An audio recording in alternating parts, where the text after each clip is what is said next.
Hello, good day. I am here to discuss to you this type of disorder which is called depersonalization, the realization disorder, or what we call DBD. But first, let us define what is the definition of this disorder.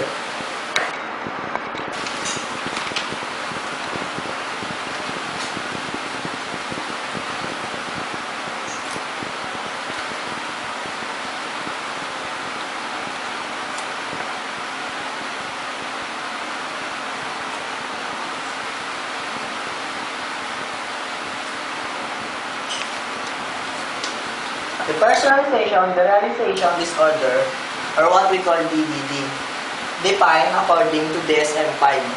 Depersonalization, the realization disorder, is a dissociative disorder during which the patient feels as though he or she is detached from the self or from the environment. Depersonalization disorder is categorized in the DSM-5 as a dissociative disorder and has been combined with depersonalization disorder involve an individual feeling detached from their environment, in particular emotionally detached.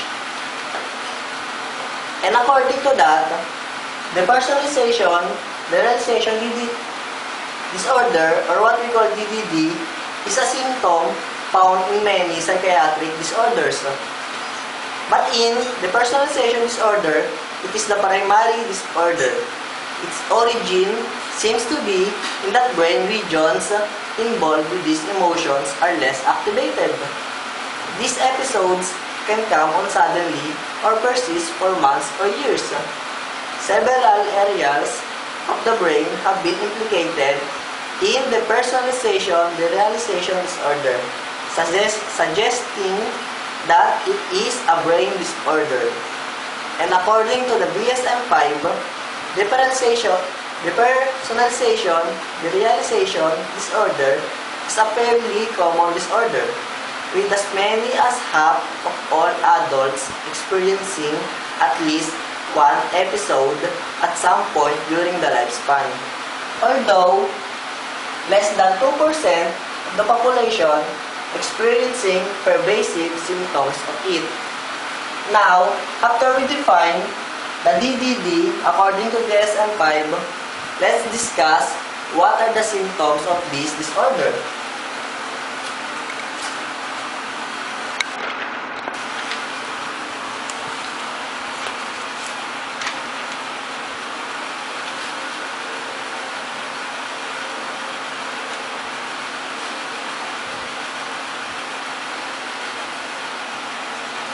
Now, take a look at it and know what are the symptoms of this.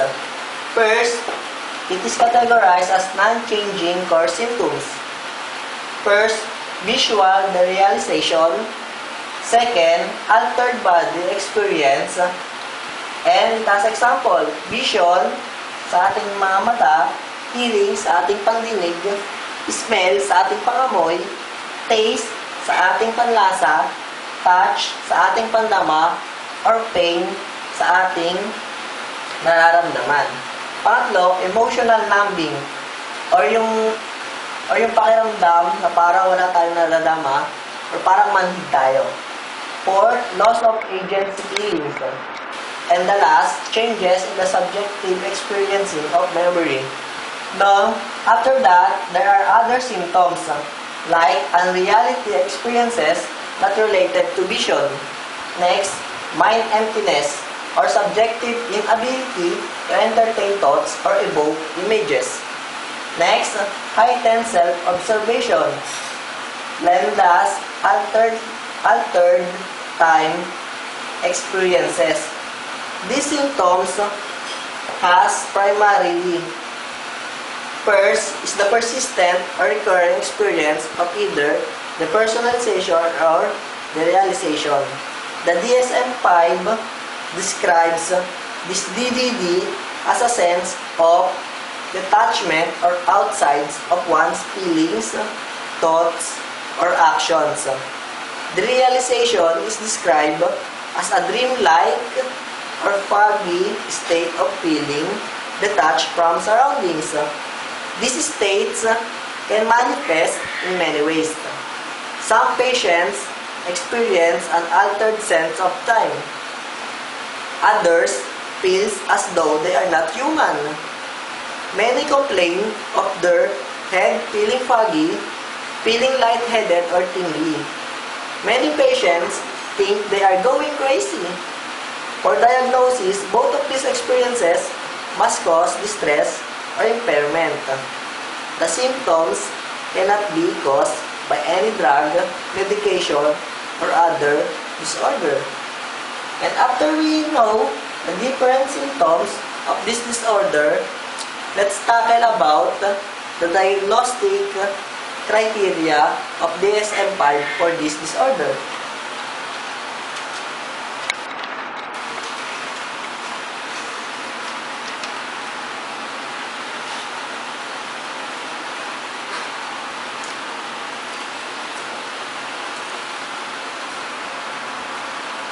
Now, take a look at it. The DSM-5 includes the following criteria for the combined disorder of this DDD. First, an individual consistently has a feeling of both or either depersonalization or derealization. And this, number 1, depersonalization. Experiences of unreality, detachment, or being an outside observer with respect to one's thoughts, feelings, sensations, body, or actions, and distorted sense of time, unlived or absent self, emotional and or physical numbing. Second, the realization, experiences of unreality or detachment with respect to the surroundings. Example, individuals or objects are experienced as unreal, dreamlike, foggy, lifeless, or visually distorted. And next, according to DSM-5 diagnostic criteria, DDD is occurred during the experiences reality testing and remains intact. And the third, the disturbance is not attributed to the psychological effects of a substances like drug of abuse, medication, or other medical condition. And last, according to DSM, the disturbance is not better explained by another mental disorder. This DSM-5 diagnostic criteria is additional information for us to know further this type of disorder, DDD. Next, after we know the definition, the symptoms, and the diagnostic criteria, let's go through the cause of this disease, or discuss the cause of this disorder.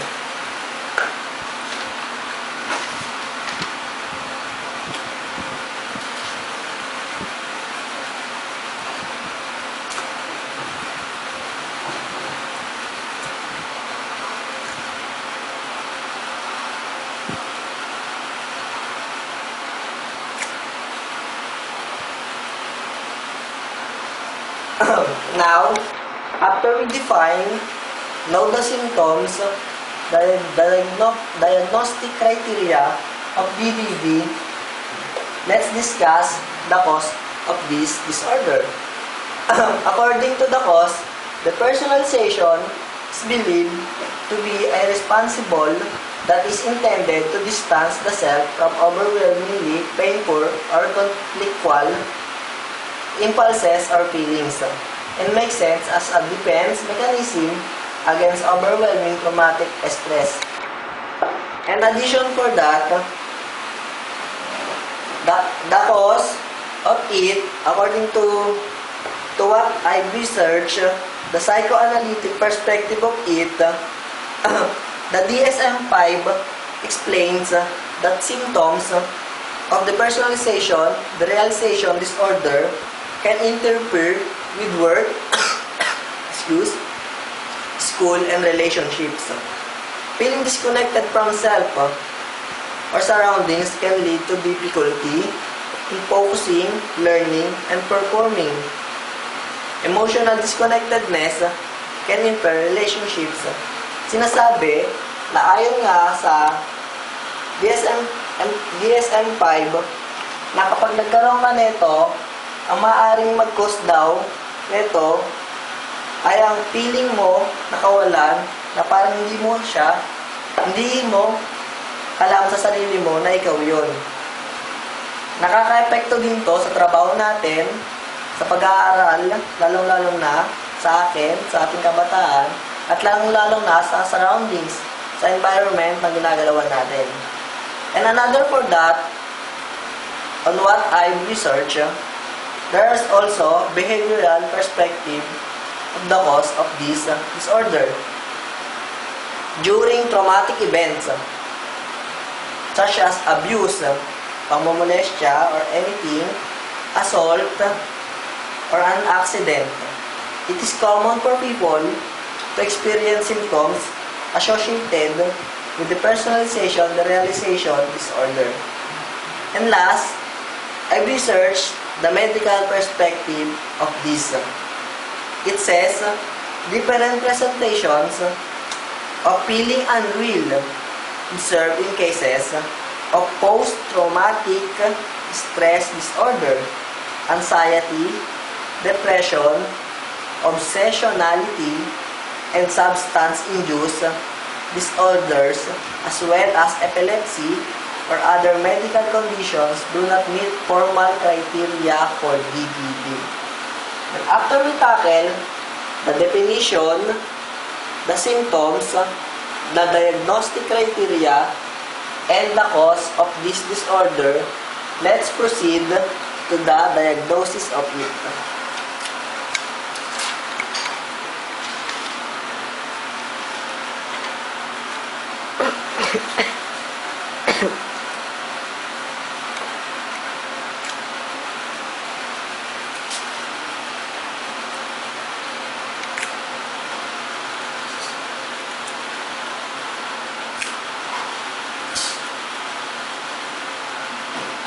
Now, the diagnostic. There are 4 diagnoses for this disorder. First, the Sider. Second, Cambridge Depersonalization Scale. The third, Steinberg Depersonalization Test. And the last, the SCID-B. According to this, the personalization test of Steinberg are all questionnaires designed to assess the personalization and the realization in order to assess symptoms, although this should not be used for a definitive diagnosis. And for SCIDD, this is the structured clinical interview, which is the diagnostic tool for the personalization and the realization disorder in all dissociative disorders. It was developed by Dr. Marlene Steinberg to access all dissociative disorders. In addition for that, the what we call SCI, SIDER, stands for the Structured Clinical Interview for the Depersonalization, Derealization Spectrum. SIDER is an instrument based on a spectrum model that emphasizes soft signs, sub-threshold syndromes as well as clinical and sub-syndromal manifestations. The items of the interview include, in addition to DSM-5 criteria for depersonalization, a number of features derived from clinical experience and from a review of phenomenological descriptions. The Cambridge Depersonalization Scale, the second one, is meant to capture the frequency and duration of the personalization symptoms over the last 6 months. And for the third, Steinberg Depersonalization Test, which developed by Dr. Marlene Steinberg, states that this is screening test that designed to determine whether you have been experienced signs of depersonalization and may be at risk for dissociative disorder. And after we know the different types of diagnosis to diagnose this disorder, let's go to the last part of it.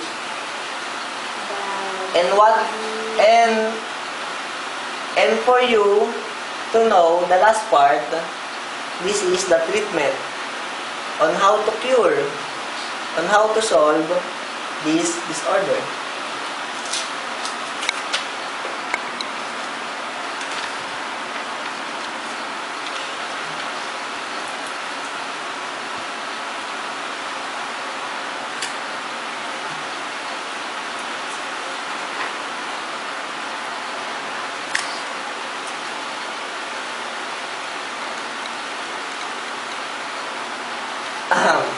Now, here we go.